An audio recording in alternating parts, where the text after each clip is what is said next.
بسم اللہ الرحمن الرحیم نحمدہ ونصلی علی رسولہ الکریم۔ تو ہماری بات جو چل رہی تھی سیرت کے موضوع پر، تو ہم یہاں تک پہنچے تھے کہ حضور اکرم صلی اللہ علیہ وسلم نے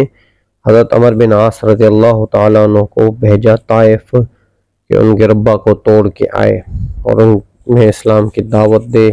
اور لوگوں کو مسلمان کرے۔ حضرت عمر رضی اللہ تعالیٰ عنہ، عمر بن عاص رضی اللہ تعالیٰ عنہ نے وہاں پہ جا کے محنت کی، وہ سارا قبیلہ جو تھا وہ مسلمان ہو گیا اور ان کے بت کو توڑ کے پھر حضور اکرم صلی اللہ علیہ وسلم نے سب کا اسلام کو قبول کیا۔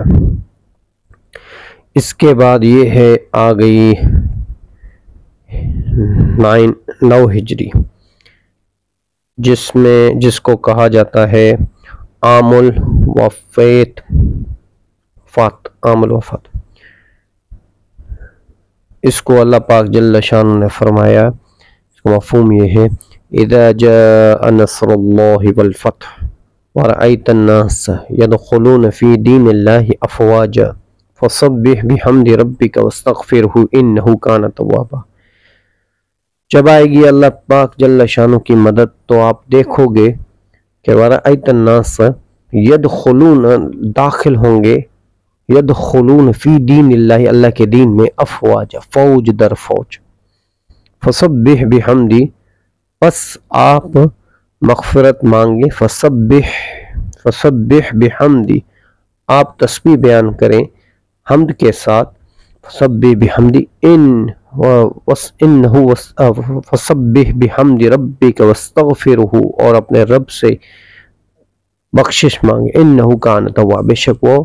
توبہ قبول کرنے والا بڑا رحم ہے۔ تو یہ آیت نازل ہو گئی، تو اس میں اتنے وہاں سے لشکر مسلمان ہو رہا، وہاں سے لشکر، خطہ عرب تو پورا مسلمان ہو گیا۔ تو حضور کو اللہ جل شانہ نے پورے عالم، پورے انسانوں کے لیے نبی بنا کے بھیجا۔ تو اب حضور نے کہا کہ بھائی ایسے نہ ہو کہ روم اور فارس اور باقی کے دلوں میں آ جائے کہ نبی ہمارا نہیں ہے، نبی تو صرف عرب کے لیے بھیجا گیا جیسے پہلے بھیجے جاتے۔ تو حضور نے ارادہ کیا روم پر جنگ کا، کیونکہ اس وقت تو یہ بڑی دو سپر طاقتیں ہوتی تھی، فارس اور روم پر حضور اکرم صلی اللہ علیہ وسلم نے کہ ان کو بھی دعوت دی جائے، خطہ عرب سے باہر بھی نکلا جائے اور دوسرے لوگوں کو، دوسرے مذاہب کو بھی دعوت دی جائے۔ تو اس جنگ اور جو روم کے غزوہ روم جو آپ صلی اللہ علیہ وسلم لے کے گئے، تو یہ غزوہ تبوک کے پر ہوا تھا۔ تبوک کی ایک جگہ ہے، وہاں پہ یہ جنگ ہوئی تھی۔ تو جنگ تو نہیں ہوئی، وہاں پر وہ گئے تھے، اس لیے اس کا نام بھی تبوک کی جنگ آ گیا، جنگ تبوک، جس کو ہم غزوہ تبوک کہتے ہیں، جنگ تبوک اس پہ۔ تو یہ وہ 2 جنگیں عظیم تھی جو بڑے لوگوں کے ساتھ جنگ تھی، بہت طاقتور لوگ تھے ان کے ساتھ۔ جیسے ایک ہے خیبر، جب آپ صلی اللہ علیہ وسلم خیبر پر حملے کے لیے گئے تو آپ صلی اللہ علیہ وسلم نے اعلان فرمایا تھا کہ میں خیبر پہ جنگ کے لیے جا رہے ہیں ہم، تو تیاری کرو۔ اور تبوک کے موقع پر بھی آپ صلی اللہ علیہ وسلم نے اعلان فرمایا تھا کہ اپنے مالوں کو بھی تیار کرو، چندے کی بھی آپ نے بڑی ترغیب دی تھی، کیونکہ روم بادشاہ بڑا تھا، کیسر روم، تو روم والوں سے جنگ تھی۔ تو پھر لوگ آتے گئے اور آپ صلی اللہ علیہ وسلم سے منافقین جو تھے وہ اجازت مانگ کے چلے گئے کہ ہم جنگ کہاں سے لڑیں گے، اور یہ زمانہ بھی کھجوروں کے پکنے کا تھا، تو گرمی بھی بہت شدید تھی۔ تو سارے منافق آئے کہ ہم کیوں جنگ لڑیں، تو وہ آئے اور روم کے پاس 2 لاکھ سے زیادہ تو لڑاکو تھے، اور وہ بڑی جو حکومت تھی، روم جو تھی بڑی حکومت تھی، کیسر روم بڑی حکومت تھی۔ تو اس کے پاس جرنیل، اس کے پاس یہ، اس کے پاس وہ، ہر چیز ان کے سیٹ اپ کے حساب سے ان کے پاس تو بنی ہوئی تھی۔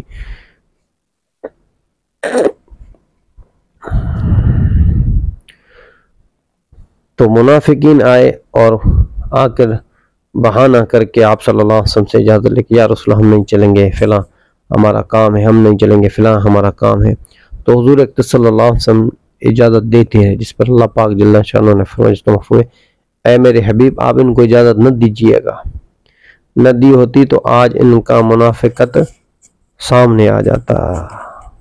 سامنے، پر اللہ کے رسول نے ایسا نہ کیا، سب کو اجازت دی آپ نے۔ اور اس کے علاوہ جو 3 پکے مسلمان تھے وہ بھی رہ گئے تھے اس جنگ میں، تو ایک منافق تھا جدہ ابن قیس، یہ وہ صلح حدیبیہ میں بھی آپ صلی اللہ علیہ وسلم کے ساتھ تھا منافق، تو یہ اونٹ کے پیچھے چھپ گیا کہ مجھے صلح نہ کرنی پڑے اور عہد نہ کرنا پڑے حضور سے۔ تو یہ آیا اور اس نے کہا یا رسول اللہ آپ کو پتہ ہے کہ روم کی جو عورتیں ہیں بڑی حسین ہوتی ہیں، تو یا رسول اللہ میں سب سے مقابلہ کر سکتا ہوں، پر عورت جب میرے سامنے آ جاتی تو کیا پتہ میں بہل جاؤں اور مجھ میں گناہ کہیں وہ تمنا پیدا ہو جائے، تو اسی لیے یا رسول اللہ یہاں پہ مدینے میں ہوں، اپنے ایمان کو بچا کے بیٹھا ہوں، یا رسول اللہ آپ مجھے یہاں پہ چھوڑ دیں۔ اونٹوں کے پیچھے چھپ گیا تھا وہاں پہ، تو یہاں پہ حضور سے آ کر یہ کیا تھا۔ تو پھر آپ صلی اللہ علیہ وسلم جب چندے کا حکم فرمایا، تو اسی لیے کہتے ہیں بھی چندہ جو ہے یہ سنت عمل ہے، پر ایسے موقعوں پر سنت عمل ہے کہ جب دین کے لیے جب بڑی ضرورت ہو، دین کے مقاصد کے لیے بڑی ضرورت ہو، تو پھر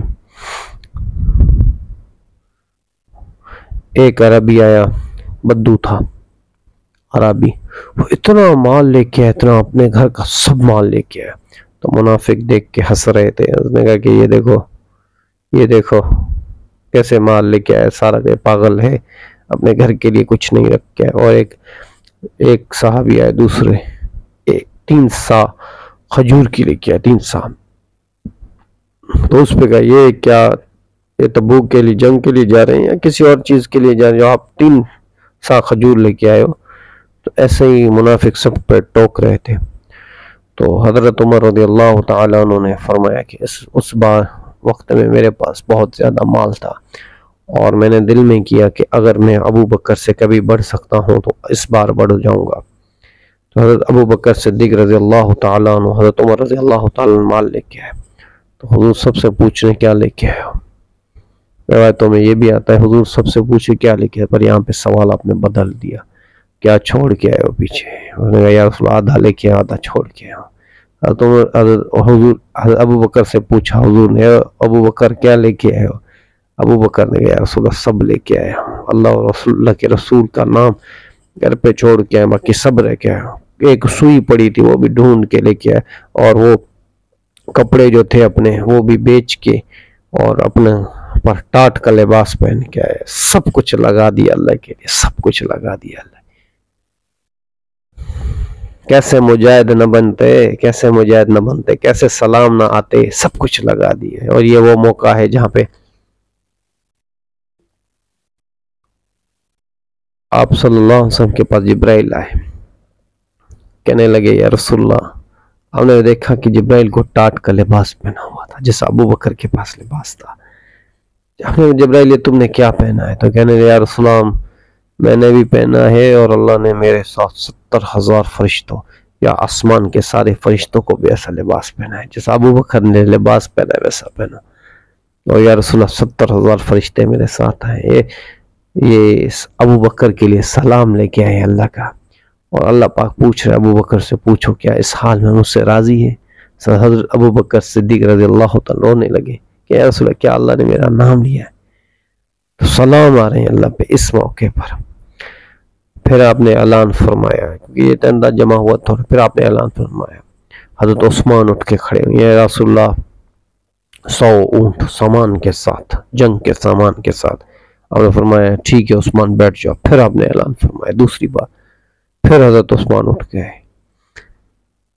پھر 100 اونٹ اور سامان کے ساتھ، پھر آپ نے اعلان فرمایا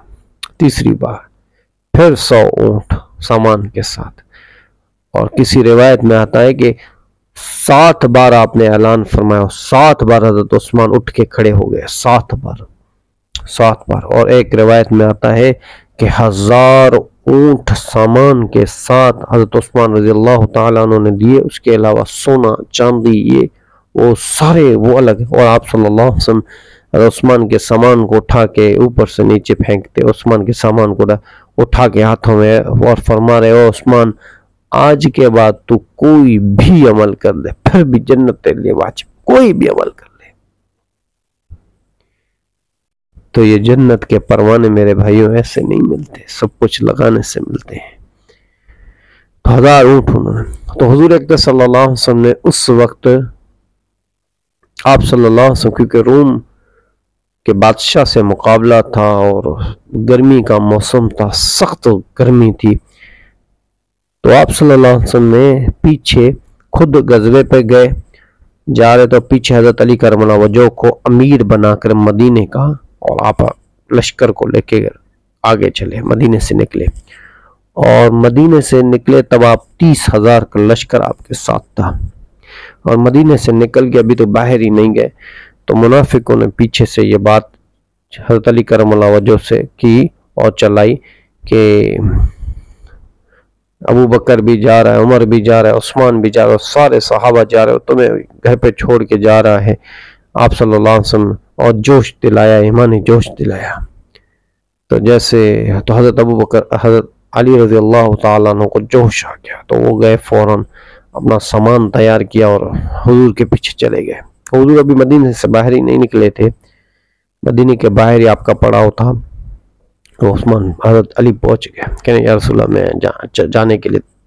میں ایسے کیسے بیٹھ جاؤں، آپ سب لوگ جا رہے اور میں پیچھے۔ آپ صلی اللہ علیہ وسلم نے فرمایا اے عثمان کیا تیرا خیال، اے علی رضی اللہ تعالیٰ کیا تیرا خیال ہے کہ تو مجھ میں ایسے ہے جیسے ہارون کے لیے موسیٰ، موسیٰ کے لیے ہارون۔ اور موسیٰ علیہ السلام طور سینا پر گئے تھے، پیچھے جو چھوڑ کے گئے تھے وہ ہارون علیہ السلام کو قوم پر چھوڑ کے گئے، اور میں جنگ پہ جا رہا ہوں، پیچھے تجھے خلیفہ کر کے جا رہا ہوں، جیسے تو میرے لیے ایسے ہے کہ جیسے موسیٰ کے لیے ہارون۔ تو پھر حضرت علی کرم، اور میرے بعد نبی نہیں ہے کوئی، آپ صلی اللہ علیہ وسلم نے فرمایا ایسے نہیں کہ موسیٰ علیہ السلام رسول نبی اور ہارون علیہ السلام اس کے نبی، تو آپ نے فرمایا ایسے پیچھے وہ آپ نے فرمایا کہ میرے بعد کوئی نبی نہیں، ہارون علیہ السلام نبی تھے پر میرے بعد کوئی نبی نہیں، اور ہارون علیہ السلام تو موسیٰ علیہ السلام کی زندگی میں ہی فوت ہو گئے تھے، تو خلیفہ تو بنے ہی نہیں اس کے بعد، تو ایک ہی بار خلیفہ بنے جب چھوڑ کے گئے تھے، تو خلیفہ بنے وہ طور سین پہاڑ پہ۔ تو آپ صلی اللہ علیہ وسلم نے حضرت علی کو فرمایا ہے یہ، تو حضرت علی کرم اللہ وجہہ پھر مدینے گئے۔ تو زندگی رہے گی تو بات چلتی رہے گی، وَمَا عَلَيْنَا إِلَّا الْبَلَاغُ۔